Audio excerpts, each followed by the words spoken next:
চৈত্র দুপুর। চৈত্রের সোনালি রোদ নেমে আসে ঘামে ভেজা দুপুরের মাঠে।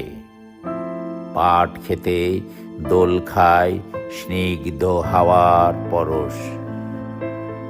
ধানের শীষে লুকুনো আঁখি ভেজে অশ্রু জলে।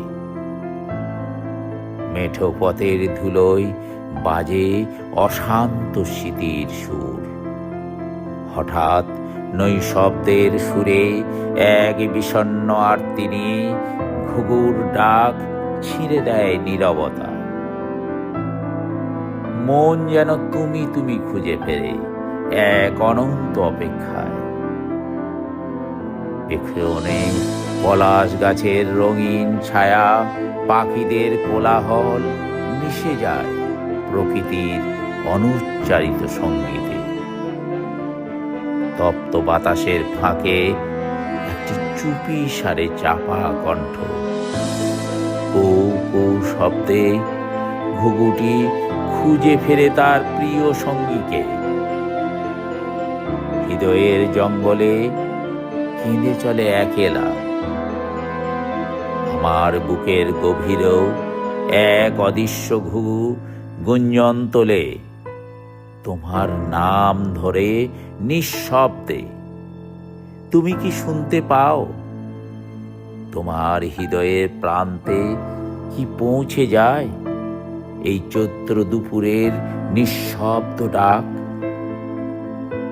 তাল গাছের পাশে রোদে শুকানো ধানের গন্ধে প্রেম যেন ঘুমিয়ে আছে নরম খড়ের বিছানায়, শীতের চাদরে ঢাকা দিয়ে। আমি হেঁটে যাই নিঃশব্দে মাঠের কিনারে এসে, মনে ভাবি যদি হঠাৎ তুমি আসো। মাঠ জুড়ে শুধু একাকী পাখার শব্দ।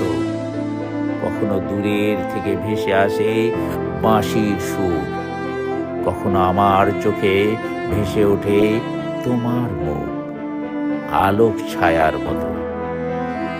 ঘুঘুটি ডাকে বাড়ি বাড়ি প্রাণপণে, তার হৃদয় জুড়ে একটানা অপেক্ষা।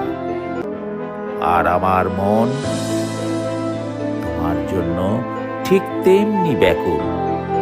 একটানা বিষণ্ণ পাখির মতো কেবলই ডাকে তপ্ত চৈত্র দুপুরেও, প্রেমে পুরে আশায় বাঁচে।